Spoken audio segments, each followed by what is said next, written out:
नमस्कार दोस्तों, सीधे चलते हैं चूरू, जहां आज मुख्यमंत्री भजनलाल शर्मा, लोकसभा अध्यक्ष ओम बिरला, सिक्किम के राज्यपाल ओम माथुर और चूरू से विधायक रह चुके राजेंद्र राठौड़ ने आज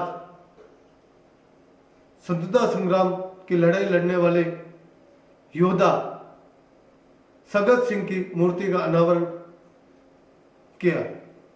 इस मूर्ति की स्थापना से क्षेत्र में शहीद लोगों को और उनके परिवार को एक सम्मान मिला है।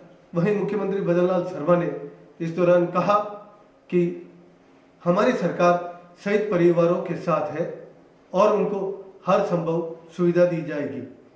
उन्होंने कहा कि हर जिले में कैंटीन खोली जाएगी जहां से उन्हें सम्मान मिले। वहीं राजस्थान सरकार की जो होटलें हैं आरटीसी की, उसमें भी उनको 50% तक की रियायत दी जाएगी। वीरांगनाओं को 50% तथा पूर्व सैनिकों को 25% की जो है कम दर पर उनको सुविधा मिलेगी। उन्होंने कहा कि मोदी है तो मुमकिन है, हम जल्दी ही रिफाइनरी का उद्घाटन करेंगे। वहीं सिक्किम के राज्यपाल ने कहा कि वो योद्धा थे जिन्होंने भारत चीन की लड़ाई को लड़ा है और जब भारत के कई सैनिकों को चीन की सेना द्वारा मारा जा रहा था और जब उनसे यह कहा गया कि हमारे को फायरिंग के आदेश दिए जाए तो यह उनके अंदर जज्बा था। आज अनावरण होने वाली प्रतिमा उस महान वीर की है जो स्वयं साहस की प्रतिमूर्ति थे। ऐसे वीर लेफ्टिनेंट जनरल सगत सिंह जी राठौर को मैं नमन करता हूं। भारत चीन युद्ध हो, बांग्लादेश मुक्त करने का संघर्ष हो, उन्होंने योगदान युवाओं को साहस और युद्ध कौशल की प्रेरणा दिया है। उन्होंने भारत सरकार द्वारा पद्म विभूषण एवं परम विशिष्ट सेवा पदक से सम्मानित लेफ्टिनेंट जनरल सगत सिंह जी के पराक्रम का दूसरे देशों में भी सम्मान व स्मरण किया जाता है। मेरे भाइयों, जो नौजवान 19 साल की आयु में सेना में भर्ती हो जाए और जीवन के अंत तक संघर्ष करे, वो मेरे शेखावाटी का लाल ही हो सकता है, वो चूरू का लाल ही हो सकता है। और ये हमारे युवाओं के लिए प्रेरणा भी है। उन्होंने इसके लिए 42 वर्ष की उम्र में पैराशूट से आवश्यक जंप लगाकर अपना पैराशूट बैच हासिल किया। कम उम्र में सेना के भर्ती में होने से उनके कॉलेज शिक्षा बाधित हुई, लेकिन 46 की उम्र में वे नेशनल डिफेंस कॉलेज से दीक्षांत हुए। लेफ्टिनेंट जनरल सगत सिंह जी ने भारत के पहले हेलीकॉप्टर सैन्य अभियान सहित कई सफल नवाचार किए। साथियों, लेफ्टिनेंट जनरल सगत सिंह जी की जन्मस्थली वीर भूमि चूरू ने देश को अनेक वीर और सैनिक दिए हैं, इसलिए मैं नमन करता हूं। मेरे भाई और बहनों, लगातार हमारी सरकार, चाहे हमारी केंद्र की सरकार हो या राज्य की सरकार हो, सैनिक कल्याण के लिए लगातार काम कर रही है। हमारी सरकार ने सेवानिवृत्त सैनिकों और शहीदों के परिवारजनों के कल्याण के लिए पूरी तरह सजग है। इस दिशा में हम लगातार काम कर रहे हैं। हाल ही में हमने डीडवाना कुचामन में राजस्थान के पहले एकीकृत सैनिक कल्याण परिसर की स्थापना की है, जिसमें पूर्व सैनिक और उनके आश्रितों को जिला सैनिक कल्याण कार्यालय, कैंटीन, चिकित्सालय और शहीद स्मारक से संबंधित सेवाएं एक ही परिसर में उपलब्ध कराई जाएंगी। हमारे जवान देश की रक्षा के लिए अपने घर से दूर तैनात रहते हैं। ऐसे में उनके आश्रित परिजनों को सुविधा देने के लिए यह केंद्र महत्वपूर्ण भूमिका निभाएगा। जल्द ही प्रदेश के अन्य भागों में भी इस तरह की केंद्र की स्थापना की जाएगी। आरटीडीसी के सभी होटलों, गेस्ट हाउसों में वीरांगनाओं को 50% और सेवारत एवं पूर्व सैनिकों को 25% छूट का प्रावधान हमने किया है। आवश्यकता नवीन जिला सैनिक कल्याण कार्यालय खोले जा रहे हैं। सशस्त्र बलों को अनुशासित कार्रवाई से और आज नक्सलवाद की समस्या का समाधान हो गया है। स्वार्थ की राजनीति करने वाले आज कहीं भी कई भाषा तो कभी जाति का नाम बोलते हैं। मैं आपको एक और मैं कहना चाहता हूं, हमारे देश के यशस्वी प्रधानमंत्री जी के नेतृत्व में सेना द्वारा की गई उसी surgical strike, Balakot air strike, operation Sindoor पर सवाल उठाते हैं और विदेशों में जाकर भारत की छवि धूमिल करने वाले ये कांग्रेस और इनके साथी लोग किस तरह की बात करते हैं। लेकिन देश के यशस्वी प्रधानमंत्री नरेंद्र मोदी जी ने हर क्षेत्र में जिस तरह से काम किया है वो आपके सामने है। मेरे भाई और बहनों, मैं कहना चाहता हूं, जब 2.25 साल पहले हमारी सरकार आई थी, हमने राजस्थान का एक रोड मैप बनाया। उस रोड मैप बनाने के आधार पर हमारे सरकार चल रही है और हमारे देश के यशस्वी प्रधानमंत्री जी हर क्षेत्र में लगातार राजस्थान के अंदर काम कर रहे हैं। आपने देखा ERCP योजना हो, यमुना समझौता हो, और मैं आपको विश्वास दिलाता हूं यमुना का पानी शेखावाटी में आएगा, जल्दी आएगा। 32,000 करोड़ रुपए की योजना बनी है। यह माननीय प्रधानमंत्री जी के नेतृत्व में हो रहा है।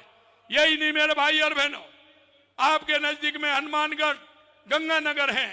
अगर पहली बार 5,000 करोड़ रुपए वहां की गंगा नहर और इंदिरा गांधी नहर के लिए दिया है तो देश के यशस्वी प्रधानमंत्री नरेंद्र मोदी ने दिया है। यही नहीं, ERCP यमुना समझौता, अगर आप बात करेंगे ब्राह्मणी नदी से राजस्थान को पानी कैसे आए, उसकी भी योजना देश के यशस्वी प्रधानमंत्री नरेंद्र मोदी जी के नेतृत्व में बन रही है। आप देख सकते हैं हमारे किसानों को किसान सम्मान निधि 6,000 माननीय प्रधानमंत्री जी दे रहे हैं, 3,000 हमारी सरकार दे रही है। किसानों के लिए 150 रुपए गेहूं का बोनस देने का काम हमारी सरकार कर रही है। माननीय प्रधानमंत्री जी के नेतृत्व में ये डबल इंजन की सरकार काम कर रही है। लेकिन आपने देखा हमारी रिफाइनरी का उद्घाटन होने वाला था, किसी घटना की वजह से रिफाइनरी में उद्घाटन आगे गया है। लेकिन कांग्रेस के लोगों को देखिए कि राजस्थान के ऐसे अच्छे संयंत्र जो आते हैं उस पर भी राजनीति करते हैं। किस तरह की राजनीति करते हैं? अरे हम जानते हैं उन्होंने किस तरह से किया था जब उनकी सरकार 2013 में जाने वाली थी चुनाव से आचार संहिता 5 दिन पहले उन्होंने उद्घाटन किया।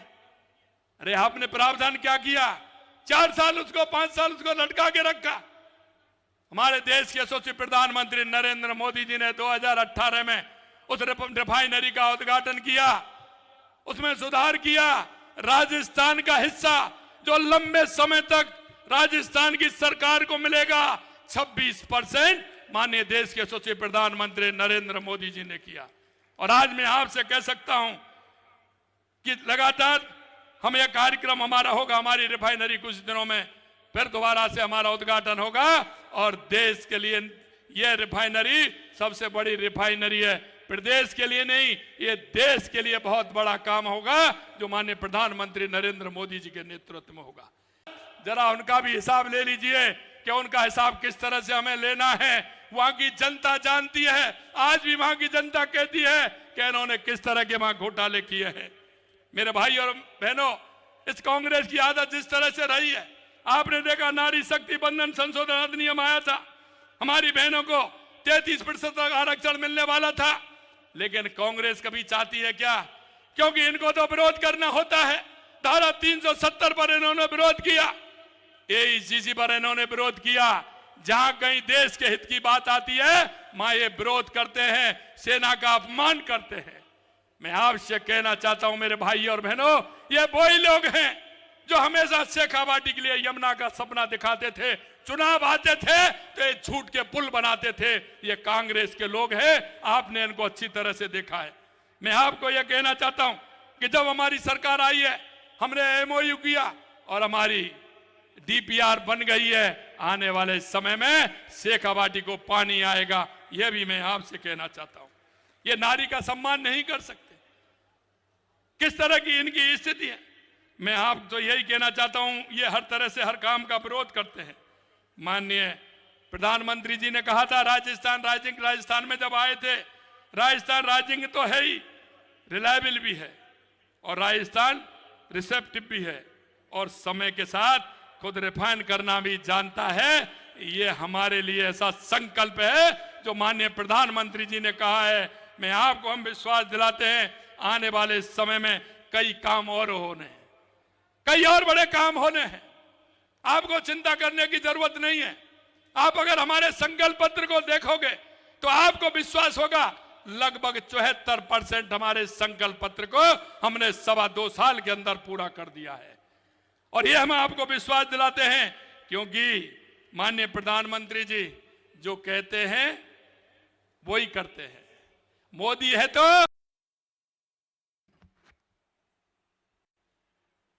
आज इस शौर्य दिवस में उपस्थित हमारे प्रदेश के लोकप्रिय मुख्यमंत्री भाई भजनलाल जी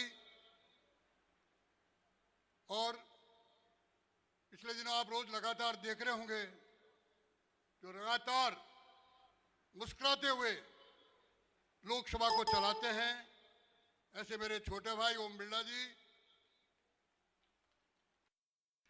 अब राजेंद्र जी के लिए तो क्या कहूं, एक जरूर कहूंगा कि अभी बाबू साहब मत बनाओ इनको, अभी उम्र छोटी है। मंजूर है ना? मंजूर है कि नहीं इधर वालों को? भाई बाबू साहब कर दिया ना तो गड़बड़ हो जाएगी मामला, मुझे पता नहीं है फिर। तो ये आप सावधान रहना, कोई बाबू साहब नहीं गया इनको। राजू भैया ठीक है, इसलिए बाबू साहब वाला नाम छोड़ दो अभी, क्यों हमारे यहाँ कई नियम बने हुए हैं, कहीं वो नियम वही लागू नहीं हो जाए। भाइयों, मैं इस चूरू की धरती पर मोटरसाइकिल से कोई ऐसा ब्लॉक नहीं होगा वहां नहीं घुमा हूं। राजनीति में काम करते करते 2000 के बाद दिल्ली में जाना हो गया, भारतवर्ष के कई प्रांतों में काम किया, और लेकिन मुझे भी बाबू साहब मान करके पार्टी ने मुझे गवर्नर बना के भेज दिया। अब वास्तव में मैं भाषण देने नहीं आया। जब मैं सिक्किम गया, मुझे थोड़ी जनरल सकत सिंह के बारे में जानकारी थी। मैंने उनका एक बार कॉमर्स कॉलेज में हमारे संघ के सरसंघचालक परम श्रद्धेय रज्जू भैया के कार्यक्रम में अध्यक्षता करवाई थी, तो मुझे थोड़ा उनका इतिहास पता था। तो मैंने वहां के सीएम को और वहां के हमारे चीफ जस्टिस को बुलाया कि मैं आऊंगा जरूर नाथुला, लेकिन ये नाथुला दिवस नहीं होगा, ये नाथुला विजय दिवस होगा। और नाथुला में नहीं, आपको पूरे सिक्किम में भी नाथुला दिवस मनाना पड़ेगा। सरकार ने मान ली। मैंने पूरा इतिहास खोजा। मैं सिर्फ सकत सिंह जी के इतिहास पर निर्भर रहूंगा। मैंने सोचा ऐसे महापुरुष की जो अपनी हिम्मत पर, जो अपनी क्षमता पर एक कोई ऐसा काम करे जिससे देश के आज के युवाओं में एक नई प्रकार की क्रांति पैदा हो।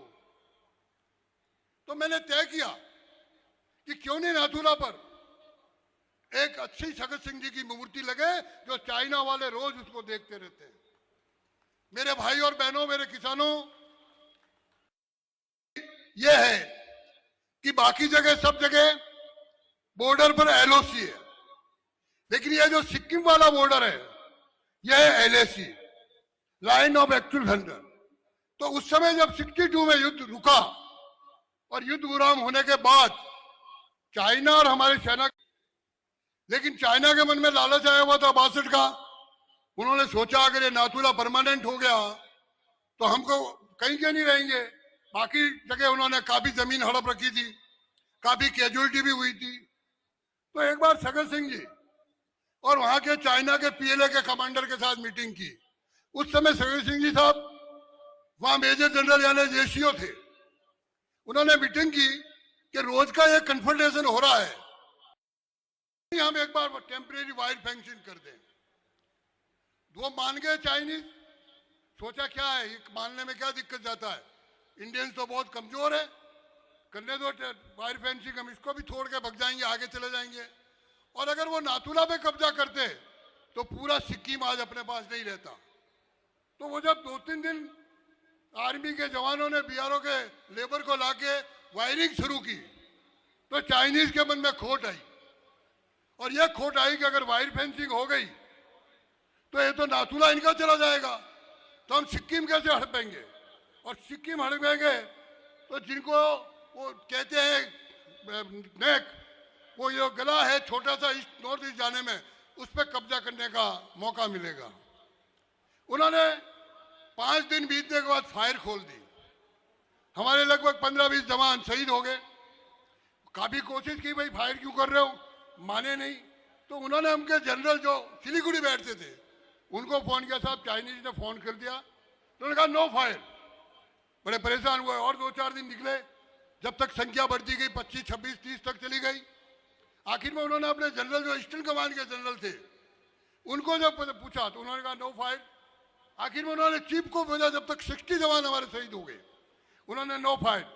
फिर सगत सिंह, ये धरती का लाल ऐसा जनरल जिसने फायर खोल दिया और एक दिन में 400 सैनिक तो मारे नाथुला पे चाइनीज, और 300 सैनिक मारे चीला पे, और 500 सैनिक मारे जजीरा पे। लगभग 1200-1300 जवानों की चाइनीज पहली बार, ये जनरल सगत सिंह था जिनकी मूर्ति आज आपने लगाई है। मैं इनको धन्यवाद देता हूं, और विशेष करके राजेंद्र को धन्यवाद देता हूं कि जिनको मैंने वहां सिक्किम बुलाया था, उन्होंने जो काम बताया वो काम पूरा किया। और चाइनीज व्हाइट फ्लैग लेके खड़े रहे, और व्हाइट फ्लैग लेके आखिर में ये हुआ, चलो युद्ध रुक गया, चाइनीज भाग गए वापस, नाथुला पे वापस उन्होंने कर दिया। अब नाथुला की बारी आई तो हमारी सरकार ने कहा कि सगत सिंह जी को कहा कि नाथुला खाली करो। उन्होंने कहा मेरी अर्थी पे खाली होगा, मैं किसी कीमत पे नाथुला खाली नहीं करूंगा। तो मेरे मन में कल्पना थी, अरे मैं राजस्थान का नागरिक, वहां अगर गवर्नर बन के गया हूं तो चाइनीज की छाती पर इस चूर के लाज की मूर्ति लगनी चाहिए, और आपके इस राजेंद्र भैया को उस मूर्ति में उस दिन बुलाया। सगत सिंह जी को मैं प्रणाम करता हूं, उनको श्रद्धांजलि अर्पित करता हूं। आज के कार्यक्रम में राजस्थान के यशस्वी लोकप्रिय मुख्यमंत्री माननीय भजनलाल जी शर्मा साहब, सिक्किम के महामहिम राज्यपाल महोदय माननीय ओम प्रकाश जी माथुर साहब, भारत सरकार में कृषि मंत्री श्रीमान भागीरथ चौधरी जी, और इस इलाके और राजस्थान में जनप्रिय नेता आदरणीय राजेंद्र राठौड़ जी, यहाँ के विधायक हरलाल जी, मंच पे विराजे सभी विधायकगण, जनप्रतिनिधिगण, और चूरू की ये धरती जो शूरवीर समर्पण की धरती है, उस पर आए सभी लोगों को मैं प्रणाम करता हूं। आज समय बीकानेर और चूरू एक जिला हुआ करता था। चूरू की धरती पे जन्म होने के बाद उन्होंने उस समय के रियासत सेना बीकानेर के अंदर सेना के अंदर अपनी सेवाएं देने का संकल्प किया। उनके पिताजी भी देश और राष्ट्र की सेवा के लिए एक सैनिक के रूप में थे, और उसके बाद बीकानेर का वह योद्धा जिसने देश और विश्व के द्वितीय विश्व युद्ध में, जब भारत का नौजवान, भारत का सैनिक द्वितीय विश्व युद्ध में जहां जहां भी गया, वहां पर राजस्थान की शौर्य वीरता की झलक दुनिया ने देखी है। और दुनिया के कई देशों के अंदर, अलग अलग देशों के अंदर भारत के योद्धा जहां भी लड़ने गए, उनकी शौर्य वीरता की गाथा आज हिंदुस्तान के बाहर भी देश और दुनिया में गूंजती है। और इसी तरीके के योद्धा ने केवल द्वितीय विश्व युद्ध नहीं, उसके बाद गोवा का स्वतंत्रता आंदोलन हो, उस गोवा के स्वतंत्रता आंदोलन के अंदर भी पहली बार पणजी के अंदर जाकर भारत का तिरंगा झंडा लहराया।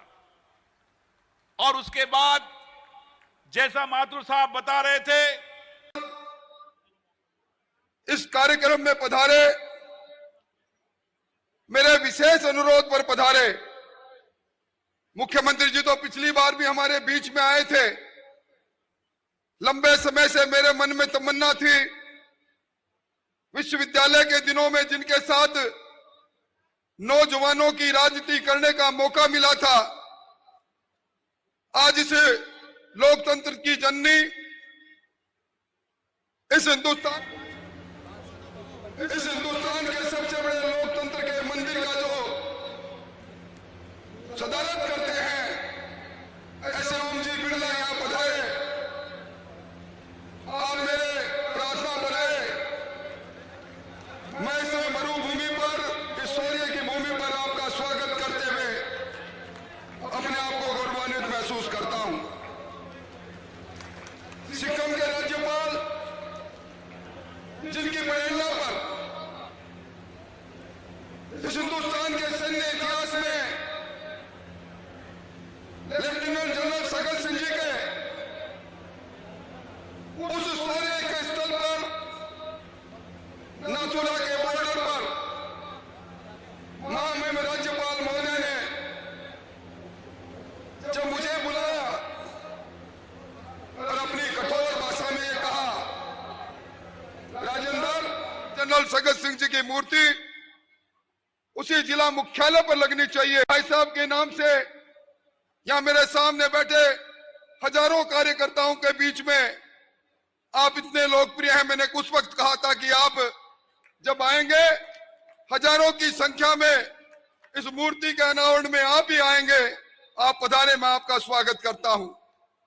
मुख्यमंत्री जी, आपको तो मैं किन शब्दों में धन्यवाद दूं।